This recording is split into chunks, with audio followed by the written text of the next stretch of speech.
This is the Lone Creator YouTube. We hope this video helps. You already have the voucher code and the app, so start now. Open Grab and sign in if needed. Once done, tap Wallet or Promos to register a code.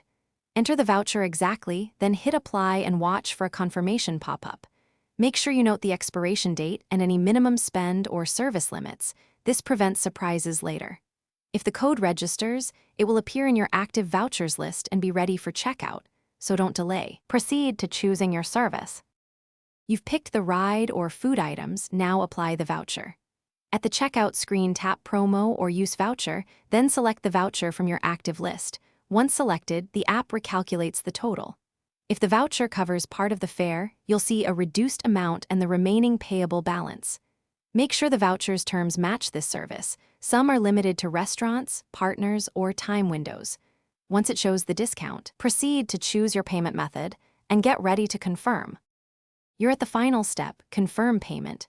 Choose Grab Pay card or cash, then tap Confirm or Book. Once done, inspect the receipt to ensure the voucher deduction appears. If the discount didn't apply, first check expiry, minimum spend, and whether the voucher excludes this service. Next, log out and back in, clear cache, or reinstall the app. If that fails, contact Grab support with the voucher code and a screenshot. That usually resolves edge cases quickly, so you can complete the transaction. Thanks for watching. Consider subscribing if we helped you.